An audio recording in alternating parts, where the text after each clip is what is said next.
Amigos, vamos a empezar a avanzar con el programa. Sí. Estuvimos con la actualidad. Ahora vamos a hablar con el Doc Stoll, día lunes.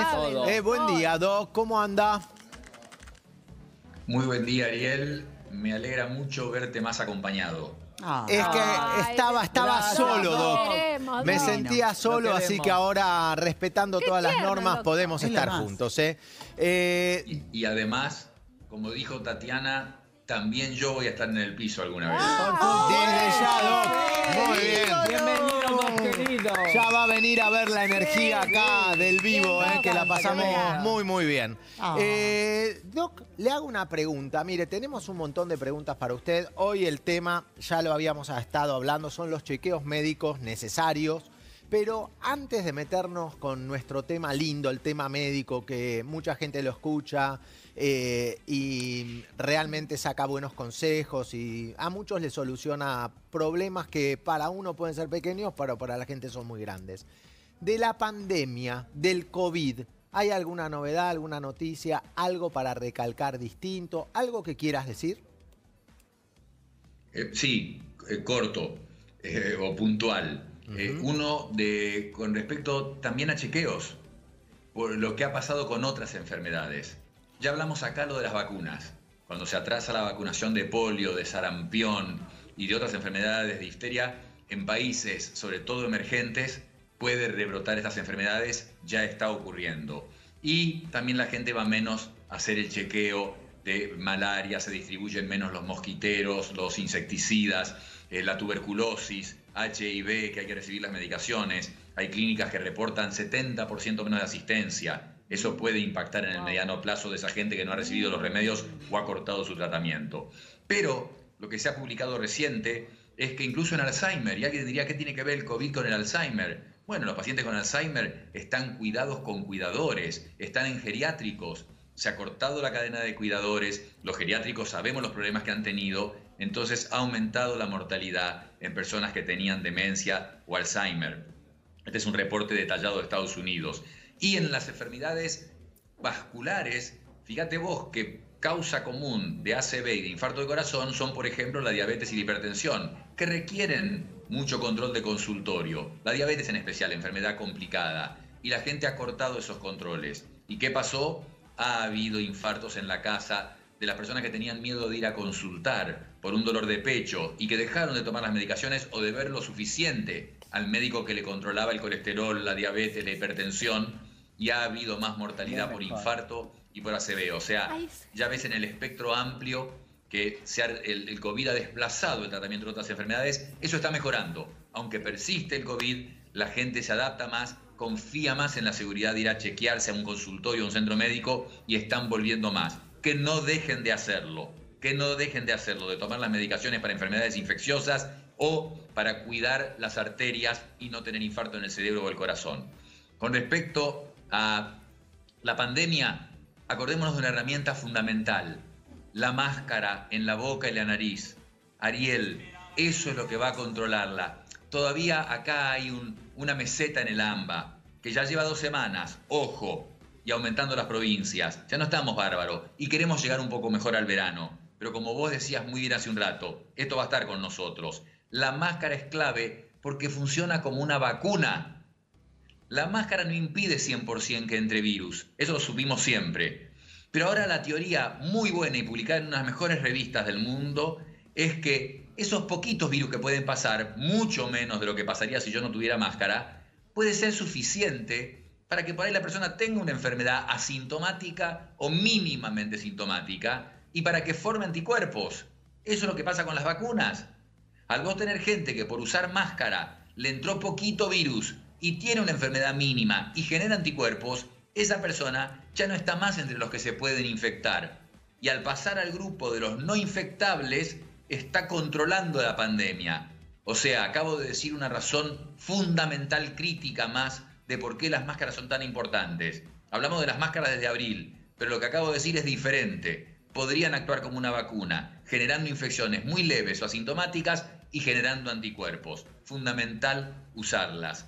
Por último, destaquemos un trabajo publicado el viernes, un comentario que también una de las revistas más destacadas del planeta, BMJ se la llama, British Medical Journal, del Reino Unido, ellos sacaron una nota felicitando al Uruguay por ser el país que mejor controló la pandemia en América Latina. Y es exactamente así, con menos de 140 muertes. ¿Y cómo lo hicieron? Con 2 meses de presidente, ese presidente organizó no los laboratorios, a todos los centros académicos y científicos que podían llegar a hacer un test, los organizó a todos. Y no en Montevideo, en la ciudad centralizado, en todas las ciudades posibles, para que los test no tardaran en volver y la gente se lo hiciera cerca, tuviera un lugar cerca para hacérselo. Y cuando tuvieron brotes, los atacaron. El primero en un casamiento, en la ciudad de Rivera, en un psiquiátrico, en geriátrico por supuesto, pero fueron y atacaron esos brotes. Así los controlaron y impidieron que se disemine el virus por todo el país. Y por último, tuvo frutos el unir todos esos centros que hacían más PCR. Llegaron a ser, dice esta nota del British Medical Journal, que Uruguay hacía 300 test por cada infectado.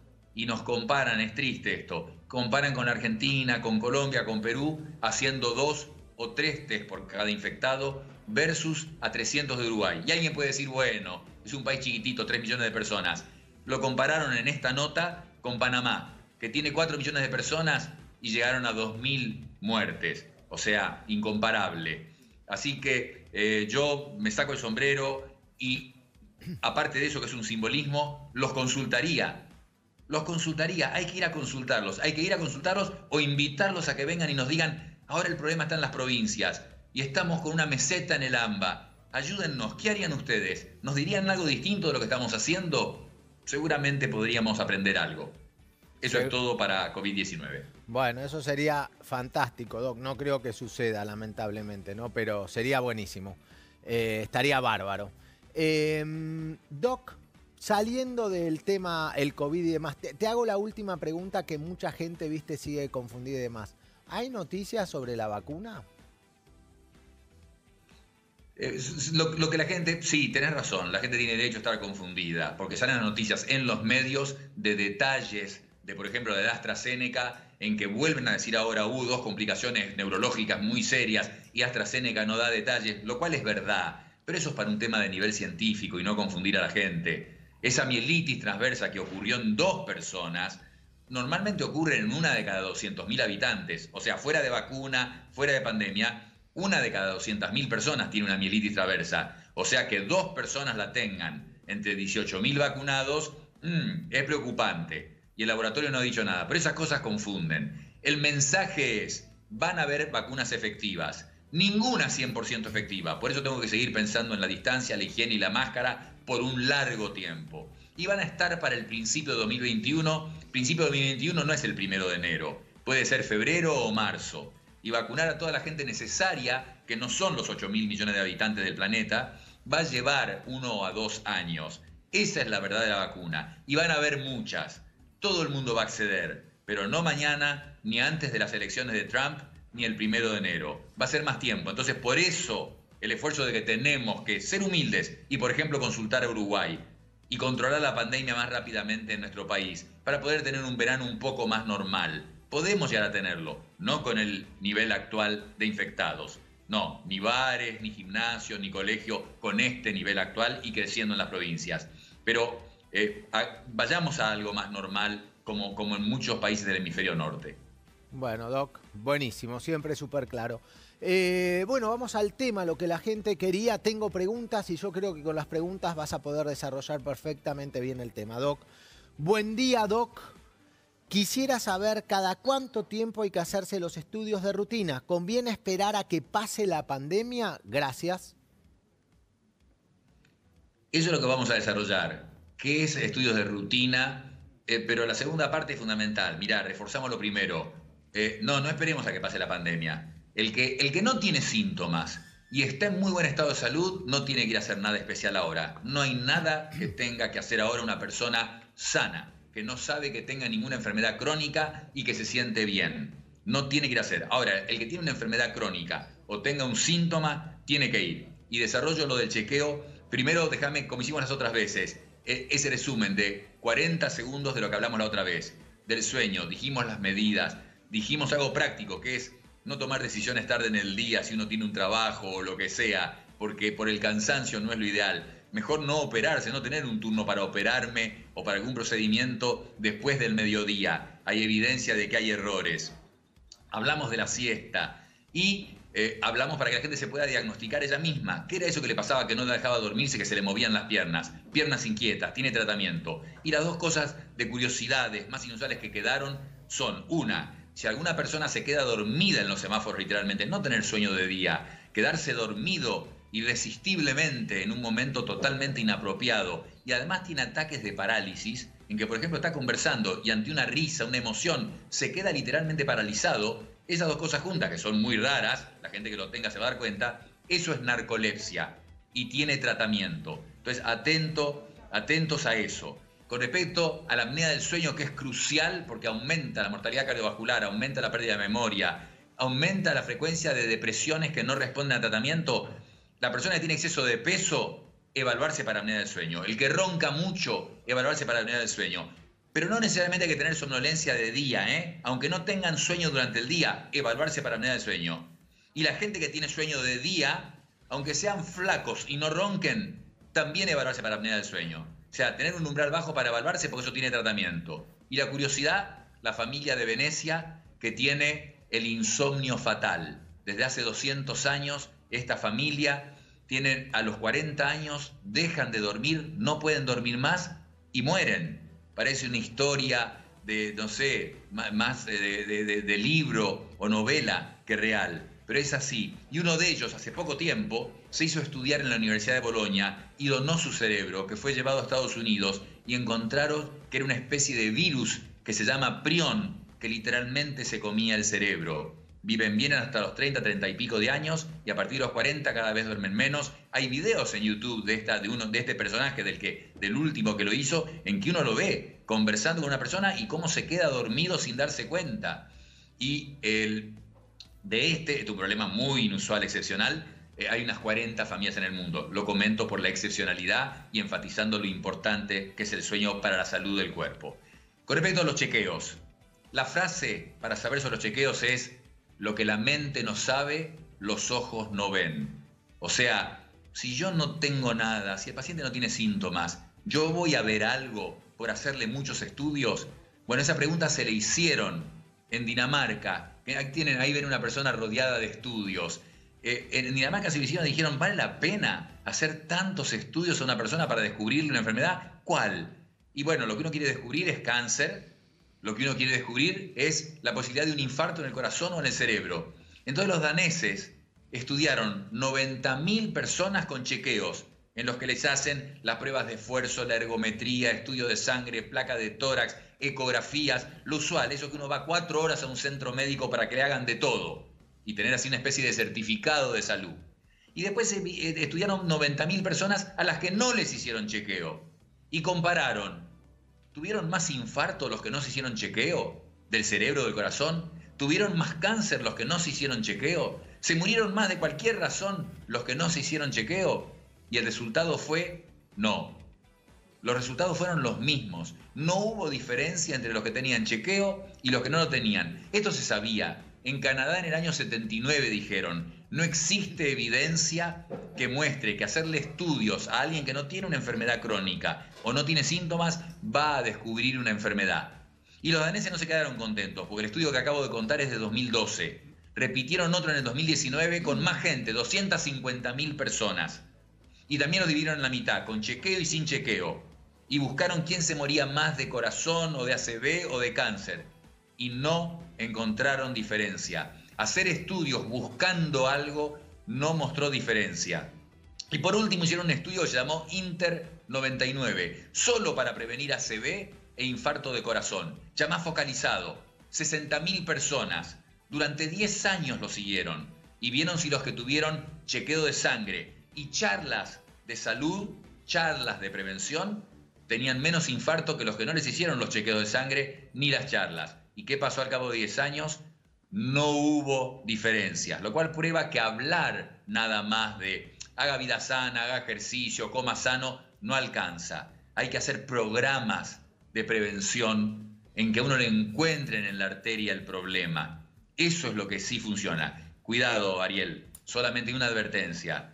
Por supuesto que en todo esto no incluyo para las mujeres la mamografía y el papanicolao, que lo tienen que hacer. Hay una rutina, todas lo saben, eso sí hay que hacerlo porque previene enfermedad. En los hombres, la próstata, a partir de los 50 años. Y para todo el mundo, el estudio de colon, a partir de los 50 años, para prevenir el cáncer de colon, de próstata, de mama y de útero. Eso está excluido. Pero con respecto a los demás cánceres y los infartos, los chequeos globales se han estudiado y no tienen efecto. Lo que sí se puede hacer, y lo hemos dicho acá, creo que tenían una imagen de arterias, es medir con una metodología que inventó un canadiense cuánta grasa hay pegada en la pared de la arteria. ¿Qué cantidad? Se mide en términos cuantitativos y así vos ves que hay mucha grasa o poca. Y lo interesante y apasionante es que puede haber alguien de 40 años, 30 y pico que tenga mucha y alguien por ahí de 80 que fuma y no tenga tanta. Porque la genética es la que define eso. Vos no podés, mirando a alguien, saber quién tiene riesgo de infarto. Entonces se hacen estos test de la edad arterial. ¿De qué edad tienen las arterias? Si yo tengo 40 años, tienen 40 años y tengo 60. Mis arterias tienen 60, si tengo 70, ¿tienen 70 o tienen más edad que yo? Solo este estudio que mira la cantidad de grasa, mide la cantidad de grasa pegada en la pared de la arteria, me dice qué edad tiene la arteria y ahí yo puedo tomar medidas de prevención efectivas. Ahí tenés la foto. En una mujer joven, 56 años o de edad media, que tiene colesterol, que no hace ejercicio, y lo amarillo son las placas que se midieron con este método. Y se las mide literalmente después, en milímetros cuadrados, porque solamente ver esos montículos amarillos dentro de la arteria, lo negro es una cañería, literalmente, las arterias del cuello, que se dividen. Y ahí ves, por lo negro es donde está circulando la sangre. Lo amarillo es la grasa pegada en la pared de la arteria. Y cuando vos lo medís en milímetros, tenés un número objetivo y podés comparar. A tal edad, y si sos hombre o mujer, se puede tener hasta tantos milímetros pegados en la arteria. Si hay más, hay un problema. Y así ves la edad, la cantidad de milímetros y sabés el riesgo que tiene la persona para hacerle el tratamiento que corresponda. Con el especialista en diabetes, en colesterol, en presión, el deportólogo, la especialista en nutrición, en sueño. Ese es el programa de prevención que funciona. Bien, perfecto, Doc. A ver, para aclarar algunas cosas, si te parece. Normalmente estamos acostumbrados a que a partir de X edad, una vez por año vas al médico. Los hombres, como dijiste, vamos al urólogo. Y al clínico, el que nos dice, hacete, básicamente para hacerlo rápidamente, si no tenés nada preexistente, hacete un estudio de sangre y uno de orina completo, una placa de tórax y ya está, básicamente. ¿Eso está bien? Ir al clínico está muy bien y el clínico sabe qué estudio hacer y algún estudio de sangre a partir de cierta edad o por cierta razón en especial que el paciente comente está perfecto. Por supuesto, es muy importante que la gente sepa, de ninguna forma yo diría algo como que los chequeos no, si no hubiera una evidencia contundente en contra de ellas y no queremos que la gente pierda tiempo. Con el clínico es distinto. El análisis de orina que se pide siempre tampoco tiene utilidad, a menos que la persona tenga síntomas de la vejiga o de la orina urinarios. Si no, no van a encontrar nunca nada. Entonces, el control con el clínico definitivamente. Si el clínico por ahí encontró presión alta y manda al paciente a un cardiólogo, fabuloso. Y seguimiento con el cardiólogo. Eso es distinto que lo que hablamos de la población general. No tiene ningún síntoma en especial. El señor de 80, 60, 30 años y se va a hacer el chequeo de 2, 3, 5 horas para tener el certificado, estoy sano. Eso no funciona. Y de hecho, tengo guardado todos los que me han dado pacientes que hemos visto nosotros con programas de prevención vascular y no hay un solo chequeo de esos o uno de esos pacientes en que no hayamos encontrado la presión alta o el colesterol que debía tratarse. Esto lo publicamos en el Congreso Argentino de Cardiología. Mostramos que en el 80% de los pacientes que evaluamos les cambiamos o agregamos medicación para el colesterol porque no se había detectado que lo tenían pegado en las arterias. El examen de sangre mostraba un colesterol usual, pero no se había visto esto de la edad arterial. E incluso tuvimos un paciente que había tenido un infarto no detectado en estos chequeos globales. Eso es lo que nos sirve. Pero el control con el clínico regular, habitual, por supuesto. Y si el clínico encontrara algo y lo manda uno a un especialista, Por supuesto, yo hablé de los chequeos globales, eso no. Bien, perfecto. Vos, los chequeos globales son esos que la gente como que se interna para decir, estoy 0 kilómetros o no. Estamos de acuerdo. Doc, ¿y esto de que se hacen tantos estudios al cohete, no será un defecto de la propia, bueno, a dónde estamos, en nuestro país o en muchos países donde vos vas al médico, al clínico que es el investigador privado que te tiene que escuchar un rato, sabés que tengo un dolorcito pero no es nada y termina siendo un problema serio, ya al escucharte el clínico dijo, esto es esto, estoy seguro, bueno, me da todo, ahora voy a hacer el estudio para decir, ok, el estudio respalda lo que pienso. ¿No es un defecto de que el clínico te atiende y tiene que atender 100 pacientes por día y no tiene tiempo de escucharte? Entonces dice, la solución es, te hago todos los estudios que son y chau, hasta luego. ¿No es como cambiar una cosa por la otra? Tu pregunta es más que muy buena, porque va mucho más allá de la medicina estrictamente hablando. Estamos hablando de un concepto y te diría que estás hablando hasta de moral y ética.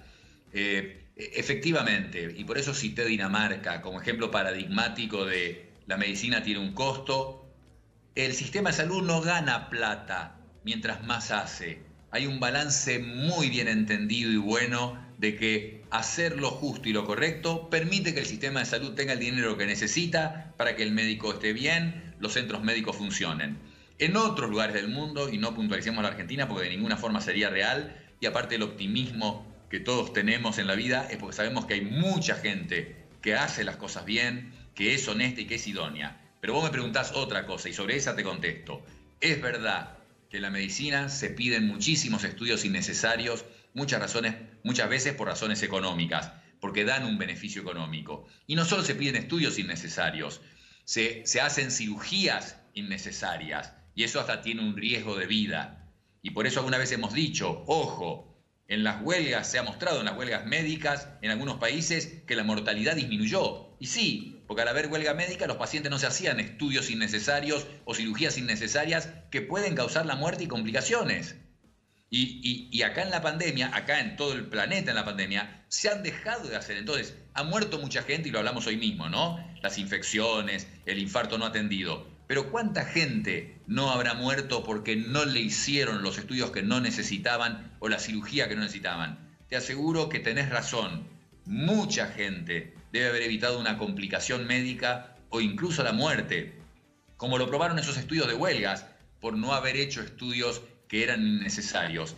La verdad que eso es un problema, no es el médico en sí, es todo el sistema, para cualquier país, es todo el sistema de salud que son muy complejos. Y en nuestros países emergentes, los médicos que tienen ingresos muy bajos, es inevitable, aunque sea en forma inconsciente, está ese estímulo de alguna forma hay que generar el ingreso. Y así pasan las complicaciones. Entonces, hay una medicina que está claro cuál es la que hay que hacer. Y por eso hablamos de los chequeos hoy, porque en esos chequeos de salud tan extensos, está publicado eso en el trabajo de los daneses, que por hacerse esos chequeos tan extensos, mucha gente tiene complicaciones que los han llevado a secuelas o a la muerte. En un chequeo que no se encontró nada, se vio una manchita, por la manchita le hicieron un estudio más profundo y ese estudio causó una complicación. Entonces terminás teniendo un problema serio por algo que no había que hacer. Tu pregunta es muy buena. Si pudiéramos mágicamente lograr una medicina honesta e idónea, puramente honesta e idónea, disminuiría muchísimo la mortalidad de la gente que no se hace estudios innecesarios y que no se hace cirugías o tratamientos innecesarios. Bueno, Doc, súper claro como siempre. Lo que vamos a hacer, si te parece, la semana próxima, seguro que la gente se le ocurren a partir de tu charla preguntas y casos específicos y demás. La semana que viene volvemos a redondear el tema de los estudios y después vamos a tratar otro tema como siempre. Ahí está el Instagram del doctor. Doc, te hago una pregunta también porque mucha gente nos lo dice. Este estudio de ver el Doppler, que uno puede ver la cantidad de grasa que se deposita en las arterias, ¿dónde se hace? Porque mucha gente no sabe. Dice que le ha preguntado a su médico y no tenía idea. Lo proponemos con publicaciones y presentaciones en congresos para que se haga en todas partes. Ha sido muy frustrante ser prácticamente los únicos que lo hacemos. Con un médico, el doctor Boto, que volvió de Canadá, de formarse en Canadá, le pareció apasionante la idea. Yo conocí al doctor Spence, que es el que inventó esto, lo hablamos juntos y hace años que promocionamos que esto se haga, no hemos tenido demasiado éxito, la gente no va a poder acceder realmente globalmente. Y es el estudio. Y de nuevo, no el Doppler común en que se ve si la arteria del cuello está tapada o no, y que se hace cuando una persona tiene un mareo o olvidos o un adormecimiento. No sirve, está contraindicado, lo hemos dicho. Este es un estudio distinto, en la misma arteria, un estudio distinto. Pero pretendemos promoverlo y que lo haga todo el mundo, porque esta es la única forma de realmente definir si alguien tiene riesgo de tener un infarto o no, independientemente de que se vea joven, flaco, que haga fútbol 3 veces por semana, uno no puede predecir cómo está por adentro el cuerpo, lo que realmente define cómo uno va a estar. Y si me puedo tomar la prerrogativa de sugerir, hablamos de lo que sé, lo que la gente pregunte, pero presión alta es un tema clave en que sabemos cuáles son todos los mitos y por qué no está controlada en el mundo. ¿Por qué el 80% de las personas tratadas por hipertensión no están controlados? ¿Y por qué la mayoría de las mujeres de 40, 50 años creen que siguen siendo hipotensas, que bajan la presión como cuando tenían 20 y no saben que con los años la mayoría se hacen hipertensas? Entonces ese puede ser un tema si interesara. Está buenísimo, lo vamos, sí, lo compramos, Doc. La semana que viene profundizamos ahí. Bueno, Doc, y el estudio, perdóname, pero porque insisto, es no invasivo, aparte, no es algo que, uy, qué lío, me tengo que hacer este estudio. Es como el Doppler tranqui. Es intensivo porque lleva mucho tiempo, hay que medir literalmente milímetro a milímetro las dos arterias y en las ingles también, para tener una buena representación de todas las arterias. Yo conté las momias de hace 4.000 años, que hace 4.000 años y con 33 años promedio ya tenían aterosclerosis, placas de colesterol en las arterias de la ingle, en las del cuello y en las coronarias. Como en las coronarias no podemos buscar, buscamos en todas las del cuello y las de la ingle y eso te da la idea. Es no invasivo, no sé qué decirte, relajado, acostado con música de fondo, por supuesto que no. No invasivo, no costoso y por eso sorprende tanto que no se use. Pero te felicito además para cerrar el plato, nada mejor que lentejas, berenjenas, tomate, más sano que eso, difícil. La polenta al horno mejor. Bueno, muy bien, Doc. Hay al horno, por eso le dije. Así que hay polenta al horno, oí. Hay buen guisito. Así que próximamente nos veremos acá cuando cerramos el programa comiendo, Doc. Esperemos que esto pase y ya nos conoceremos más. Doc, te mando un abrazo grande y gracias. Maya y Daniele, a vos. Gracias. Chao, hasta la semana próxima.